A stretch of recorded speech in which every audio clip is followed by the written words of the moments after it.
Ladies and gentlemen, welcome back to another interview on MLN History. As you can see, to my left, we got Charles Joyner. An absolute killer, an absolute savage. You saw what he done at Cage Steel the other week. An absolute killer, man. An absolute killer. Charles, an absolute pleasure. Thank you very much for joining me. How are you? Yeah, I'm good. Just finished a heavy wrestling session, but feeling good. Not long now. Yeah, firstly, I'd love to talk about that Cage Steel fight. Obviously, you look fantastic. The body kick is absolutely lethal. Every time I saw you land it, I just grimaced behind the screen. Absolutely. Talk to me about that. How good was that to get obviously the body kick knockout and finish the way you did? Yeah, it was good. I mean, all my wins from in professional MMA have been liver kicks so far. So, I mean, that is probably one of my strongest weapons. I land it on everyone, on everyone I spar. Yeah. Big guys. I just know I've got solid kicks. I just know that if I can set that kick up in the fight, that's going to be if it's not going to finish them in the fight, it's going to change the. It's going to change the sort of flow of the fight. Yeah. You looked absolutely fantastic in Cage Steel. And that led on to bigger and better things, didn't it? Fantastic knockout, 2-1. You get the call up to Cage Warriors. Talk to me about that in Newcastle. Obviously we could tell by the accent, obviously, but obviously home away from home, shall we say. Obviously you train here in Sunderland, which is not too far from Newcastle. Talk to me about that, obviously making your debut at Cage Warriors, which is, in the UK, fantastic, recognizable promotion, obviously big stage. How's that feel? Yeah, like you said, it's a big stage. It's on UFC Fight Pass. It's a proven path to the bigger shows and to the fights for bigger money. You've had loads of UFC champions, people from PFL, well-known fighters come through those ranks, and it provides a really good platform. And then the added bonus is in, like I said, it's in my adopted home in the UK, it's in the northeast. So I'm one of the only Macam Aussies, and the other one is Ross Pearson. So it's esteemed company that I'm in. So talk to me about that then. Obviously moving to Sunderland. In terms of MMA, then, shall we say? What is the massive difference between Sydney and Sunderland? What have you kind of noticed?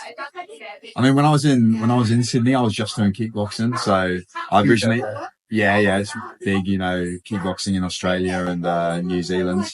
But I mean, when I came here, it was because Australia was getting locked down, and I just wanted to because of COVID, and I just wanted to come over here and be free, really, and be able to train and compete. And yes, I think it's just, I mean, the opportunities I've had since I've been here. Kickboxing, very quickly, I was fighting overseas for world titles and big shows. Yeah. And then in MMA, I've quickly, my fourth ever MMA fight, and I'm on Cage Warriors, which is arguably the biggest promotion outside of the UFC. So I think just opportunity-wise, it's been massive. And then I genuinely believe I have the best MMA coach in the world in Andrew Fisher, and I just sort of fell on this gym by chance, through the paths, and how I just led here, met Justin Burns, and then he brought me back here. And when we got here, I said, "Why'd you ever leave here?" And you got Fisher as a coach. So yeah, it's been nothing but good, really, since I've been here. Nothing but good experiences, and yeah. Andrew, you put it down on the head, really. Andrew is absolutely fantastic. From what he's been through, and obviously his career, all the accomplishments, he's an absolute veteran. The influence that you probably got from him, obviously, I talked about with Kennedy Freeman, his wall riding, his cage work is second to none. Is that been the most influential thing? But obviously, honestly, everything. I've said it before in a few interviews last year. He hasn't just improved my MMA stuff; he's improved my striking stuff as well, specifically for MMA, and just not being afraid to, I had a lot of experience in kickboxing and fought at quite a high level, and it was very quickly, 2 or 3 sessions that he was telling me, you could be better if you improve this and you improve this. Whereas sometimes coaches don't want to do that because they think you won't receive it well or whatever it may be. So honestly, he is great with the grappling stuff, and I think he's leagues ahead of other coaches with the grappling, but the striking stuff as well. And I think my striking has just, he gave me those little tools that I needed to take to the next step and be effective in MMA. So. Yeah, absolutely. And we'll talk about the next step. Obviously, May 25th, we talked about earlier, Verti Motors Arena, in Newcastle, against the Patty. Talk to me about the opponent. What are you kind of expecting from him? Obviously, he's 1-3. Are you looking for a showcase? Are you looking for a performance? Are you looking to kind of stand out on the night? Yeah, I mean, I'm always looking to stand out. I'm always looking to. And my striking style is the sort of style where I don't want to get hit. Not that I don't mind getting hit, but I don't like if I come out of there. Yeah, I'd rather not get hit. But you know, I just want to go in there, like you said, put on a showcase and just announce myself to to the northeast, to the UK, and to the bigger promotions that this is something we haven't seen before. This is a 6'8" light heavyweight who's quick, who moves well, who can strike, and he's been working on his wrestling, he's been working on his grappling, and he's going to be a problem for these guys. So yeah. Yeah, I don't know whether you guys heard that, but I'll repeat it anyway, just in case. 6'8" light heavyweight, ridiculous. And by coincidence, Sabati obviously 6'6". Yeah, 6'6". Yeah. This has got to be some sort of record for like. I know. Yeah. I know we had Stephen Struve back in the day, but when did he ever fight someone who maybe has called him like? No, it's heavyweight as well. This is some feat, isn't it? Yeah, 6'8". Yeah. Wow, what did they cook up in Sydney? Must just be the good weather. Good weather, I reckon. You don't get that good weather in Southern that. Only about 2 days a year. But yeah, so obviously you talked about you're looking for that showcase. How does that happen? Visualize it in your mind. How does that go down? Is it the left body kick? Are we going for a hat trick? Is it free for free? That would be good. I mean, that's always there, and the beauty of that is that if you've studied my other fights, that's something that people will be wary of, and then it sets up so many other things as well. So, the way that I fight, I like to set up my shots, but that's why I like to set them up with feints, I like to set them up with movement. But the beauty of finishing people in a certain way, in a specific way, this left body kick in other fights, is that almost acts as a feint for fights later on. They're more scared of the left body kick. And then right hand. Exactly. Yeah. It's like something else comes along. You go to the head, and I've got loads of other weapons as well, but luckily in MMA so far, I've only had to show a few of them. But so unleashing the other weapons. I won't say what they are, but you'll see on May 25th. Absolutely, May 25th is going to be a fantastic show. Talk to me about obviously we talked about you and the doctor and that. I feel like you're still going to get a good pop though. A good. What's the word? Welcoming from the fans. Is that what you're expecting as well? You're expecting a good pop? Yeah, I think so. I mean, the last show at the Verti Arena was the atmosphere. I mean, I've been to a few Cage Warriors, and that was just second to none in terms of atmosphere from what I've seen anyway. So I'm expecting. I feel I'm the home fighter. They're going to announce me fighting out of Sunderland by way of Sydney, so they're going to know that I'm from the northeast, and yeah, I'm gonna represent, and I'm gonna show what I've done. Yeah, absolutely. I'd love to talk about as well. Obviously, outside of fighting, you're a bit of a coach as well. I've seen you at numerous regional shows coaching. What is that like? Trying to be in somebody's corner. Obviously, they bring you in because of how good your kickboxing background is. So, do you feel like you're kind of, although you're a good fighter, but kind of a valuable asset as well for TFT? I'd like to think so. I mean, that's probably for other people to come and unravel myself. But I like to think so. I think the way I approach my training is I try and be really technical and methodical and think about what I'm doing. So I think whenever you're thinking about things and you're being tactical and technical, you can pass it on to other people. And there's loads of good young fighters here. There's loads of good established fighters, and I think the beauty of this gym is that there's so many good people with experience that there's so many people to learn from. So I'm just one of many in this gym really. But yeah, I think I've got some pretty valuable skills that I've been able to pass on to people, and just help grow the whole gym as a whole. Yeah. Another topic that I'd love to talk about as well. It's just pops up in my head. Rise and Conquer, the last show. Obviously, you were there. Obviously, Simone, she was fighting. Yeah. We'll talk about her after this one, but I believe you stepped in to corner someone. Yeah. Literally, it was like he was fighting. I think that round one had finished, Obviously, I was sat by the cage. I was filming some stuff, bit of Rise and Conquer, Yeah. social media. And then I was just seeing you step in. I was just like, oh, I was just like, what happened there? Like a WWE moment. Yeah. I He think got the money in the bank. Yeah. That's class. But talk to me about that. What was you seeing, and why did you feel like the need to like kind of step in? Obviously, it was to help Marcus. Yeah. I mean, that guy's got so many different. I call him Johanny, but he's also called Marcus Navidad. But I mean, he used to train here, 2022, 2023. Then he moved down to Manchester for work. Yeah, top team, and he's still been training.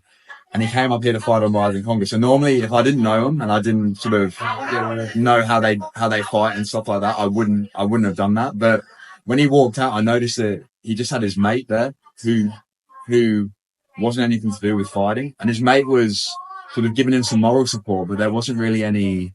I mean, even no shame on him because he's not been in that environment before. But he didn't know to sort of go in the cage in between rounds, and he didn't. So I thought, I'm gonna jump in here and just try and give him some advice. Unfortunately, he lost the fight, but I thought he's doing really well, and I just saw that situation. I just thought he was doing well, and then it'd be awful for him to sort of not get good advice and then suffer because of that.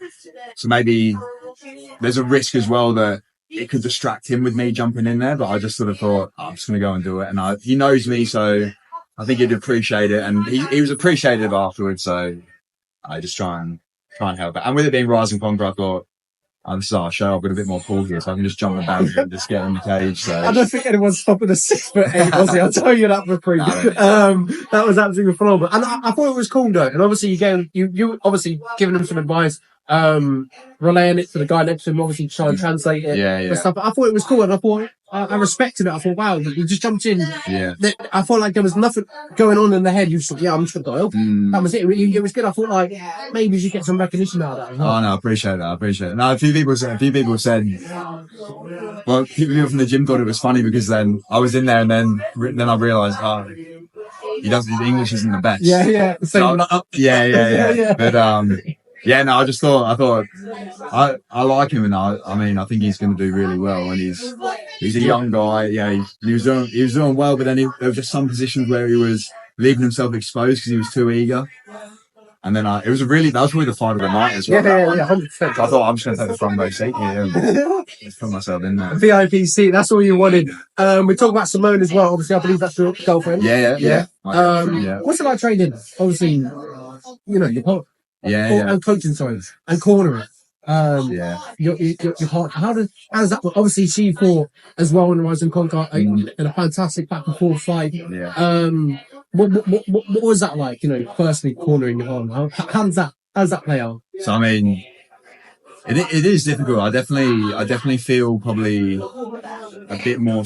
Obviously, I feel more stressed than when I'm coaching and I'm cornering someone else because it's, you're with that person every day. You care about them in a different way than you care about the blokes in the gym, or you like to think so. But it's so it's just it is a bit more stressful. But then it's also trying to balance that with when you're coaching. So when I'm coaching Simone, I've got my coach persona, and then I've got my boyfriend persona, and it's trying to balance that a little bit. But it is hard as well because I think she's got so much potential, and it's a similar situation to me really, where people are so terrified of their strike and they're just trying to grab a hold of her, and it makes the fight almost in MMA. It makes the fight it's almost a bit ugly. And that fight was a good example of that because that girl was just. They had a good game plan, but she was just running at Simone, just trying to get a hold of her. And you can't really prepare for that unless you're in the fight because no one's going to do that. It doesn't work. Yeah, exactly. It doesn't work. Exactly. Yeah.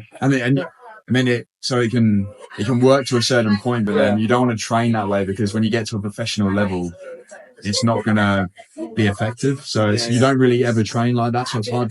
You can only experience that when you're in there. But I think we balance it really well, and we never fall out. I think she's been doing martial arts since she was 4 years old. So she's coaching me on stuff sometimes. So yeah, so she's coaching me on stuff sometimes, really, and but she's really coachable, and yeah, I think she's gonna go far. But it's just getting through that storm of people just being scared of her and trying to grab a hold of her and learning how to deal with that. And then I think she's just gonna start knocking people out soon. A few left body kicks, I think, as well.